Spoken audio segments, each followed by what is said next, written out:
Katia Quiroz, abogada de inmigración. Bueno, yo soy una abogada de inmigración que está en Las Vegas desde hace más de 20 años y aparte de mi firma privada, GWP Immigration Law, también soy la abogada pro bono para el proyecto de ciudadanía de la Unión Culinaria, para la Casa del Inmigrante y para el Consulado Mexicano.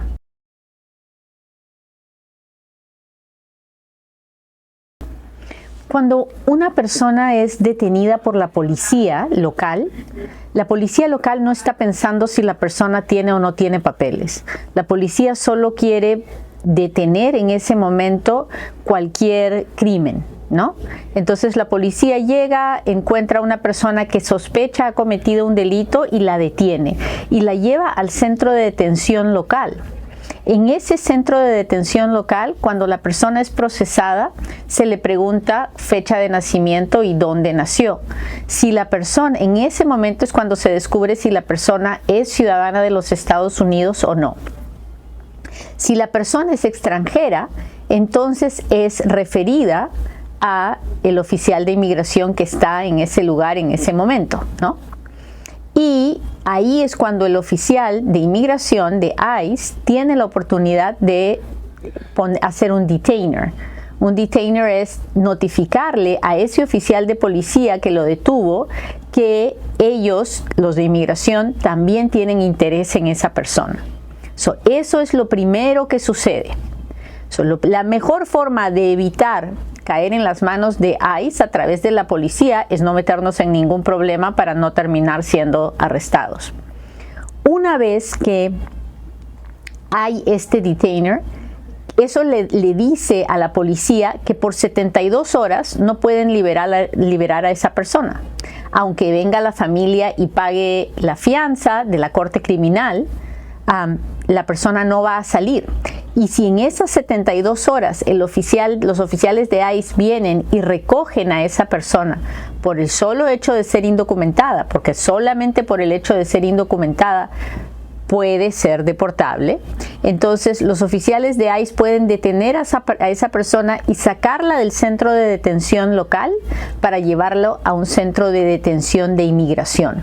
Y entonces, una vez que la persona está en manos de ICE, aunque la familia pague la fianza de la corte criminal, no va a ser liberada, porque ya no está bajo el poder de la corte local, de la corte criminal, sino que está bajo el poder de los oficiales de ICE.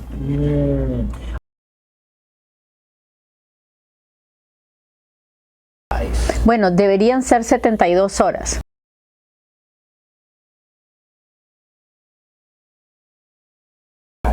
Cuando una persona es sospechosa de haber cometido un crimen del código criminal del estado donde esa persona vive, entonces la corte criminal es la que tiene que decidir si la persona es culpable o no. Mientras se realiza el proceso de la corte criminal, muchas veces la persona puede salir de la detención bajo una fianza. Esa es una fianza de la corte criminal.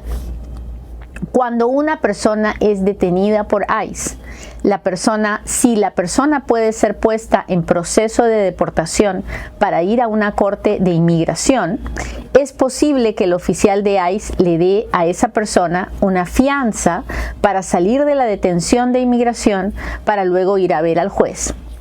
O también es posible que el juez determine un monto de fianza para que la persona salga de la detención de ICE para que pueda hacer su proceso de deportación desde su casa. Pero son entidades completamente diferentes.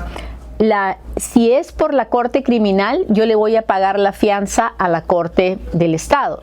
Pero si es por inmigración, le voy a pagar la fianza a ICE. Entonces son lugares completamente diferentes y por eso te decía, si yo pago mi fianza de la corte criminal, pero el inmigrante ya no está bajo la detención de la policía, sino que está bajo la detención de ICE, igualito no va a salir.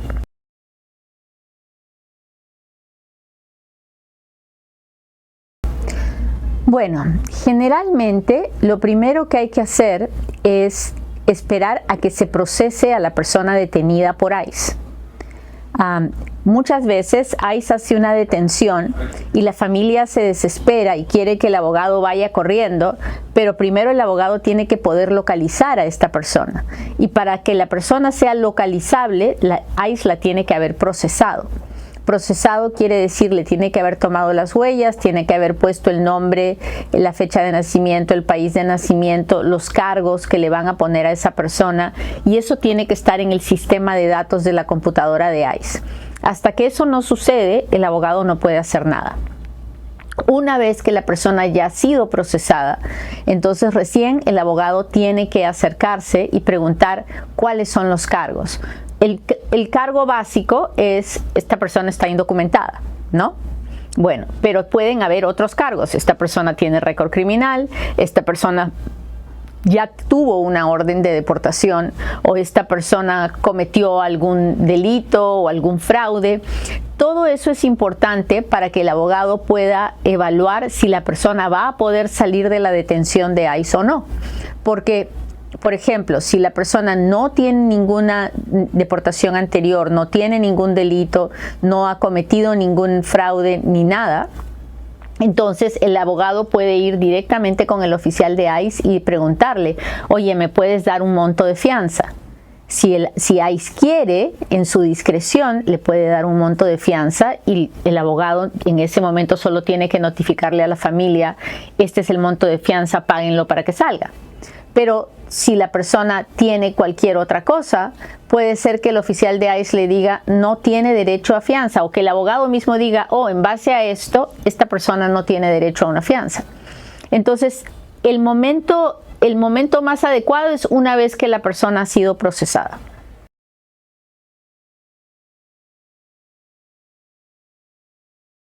Nadie es arrestado bajo la 287G. La 287G es un programa que tiene la policía con ICE para ponerse de acuerdo cuando ICE encuentra a una persona indocumentada y la quiere detener. Entonces, ¿qué opciones tiene alguien cuando es detenido por ICE? Solo hay dos mundos. Cuando una persona es detenida por ICE, la persona o tiene derecho a un proceso de deportación o no lo tiene. Entonces, y eso lo tiene que saber el inmigrante. Todos los inmigrantes deberíamos saber si tenemos esa opción o no tenemos opción, si tenemos opción de ver a un juez o no. ¿Quién tiene opción de ver al juez? El que nunca ha visto un juez antes, el que nunca ha recibido una orden de deportación, el que no ha cometido una felonía agravada o un delito de robo o de fraude. Esas personas pueden mirar a un juez de inmigración, y si son detenidos por ICE, los podrán amenazar de lo que sea, pero tienen derecho a un proceso de deportación y es posible que tengan derecho a fianza. Sin embargo, si la persona tiene menos de 2 años en este país, si la persona tiene una orden de deportación en ausencia o una orden de deportación anterior, si la persona ha sido detenida de la frontera, si la persona ha cometido una felonía, si la persona ha cometido un delito de robo o un delito de fraude, la persona no tiene derecho a una fianza. Entonces, algunas de las que te acabo de mencionar tienen derecho a un proceso de deportación, pero los que tienen ya una deportación anterior no tienen derecho a ver a un juez. Esas personas van a ser detenidas y deportadas. Entonces, esos casos son mucho más complicados, pero es importante que el inmigrante lo sepa antes de y no después de. Porque si el inmigrante sabe que no tiene derecho a defensa, que ya no va a volver a ver a un juez, y es detenido por ICE, el inmigrante ya sabe que se va a ir.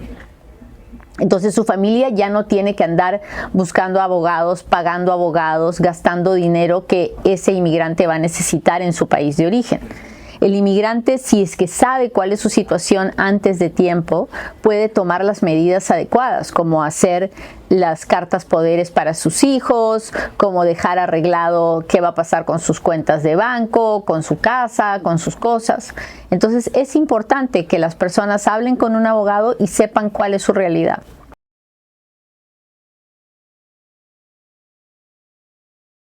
Yo le recomiendo a todo el mundo que tenga una hoja con todos sus datos básicos, nombre completo legal, fecha de nacimiento, lugar de nacimiento, que tenga si está casado, si está soltero, el nombre del esposo o esposa, el nombre de los hijos, las fechas de nacimiento de todos estos familiares, también incluidos el papá y la mamá, y la prueba y si son ciudadanos o residentes legales.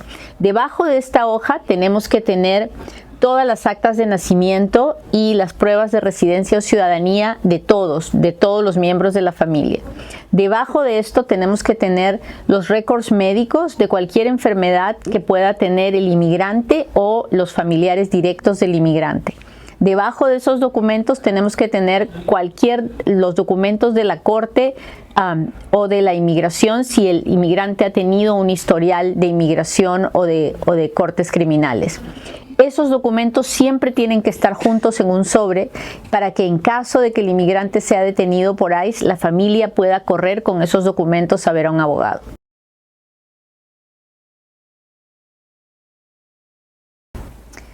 Bueno, principalmente no tener los documentos necesarios, no tener las cosas en orden.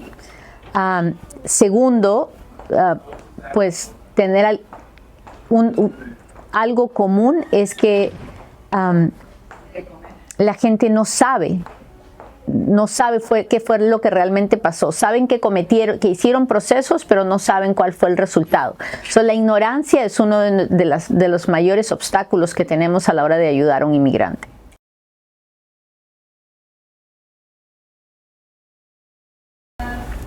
Pues es mucha, ¿no? Porque yo no creo que sea la culpa de las redes sociales, creo que es nuestro miedo hacia todo lo que tiene que ver con inmigración hace que le prestemos atención a lo que nos dice el tío, el primo, el compadre o lo que escucha fulanito y sutanito y nosotros no nos acercamos a nuestra propia verdad. Entonces creo que es muy importante que nosotros mismos lo chequemos y lo veamos y que hablemos con alguien cara a cara para saber dónde estamos parados.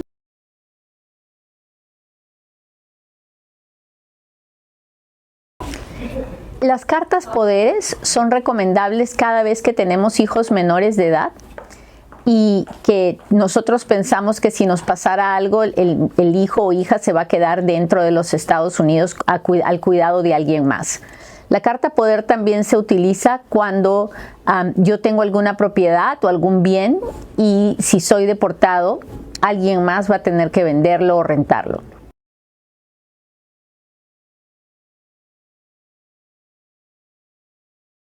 Bueno, yo tengo un canal que se llama Inmigrando con Katia, donde todos los días estoy poniendo la última información que sale de inmigración.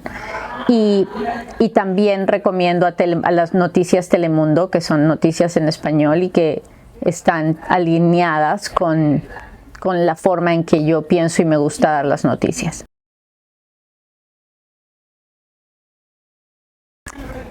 La voz del pueblo es la voz de Dios.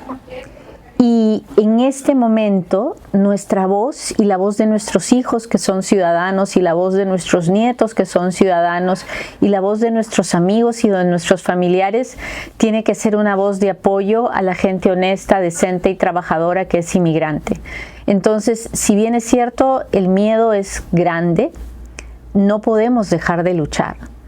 Tenemos que portarnos bien, tenemos que tratar de avanzar en medio de la dificultad, pero también tenemos que seguir luchando, tenemos que pedirle a nuestra familia, a nuestros amigos que se manifiesten, que llamen a sus congresistas, que busquen la forma de seguir mostrando su voz, que los demás puedan escuchar las voces de apoyo hacia los inmigrantes es muy importante en este momento.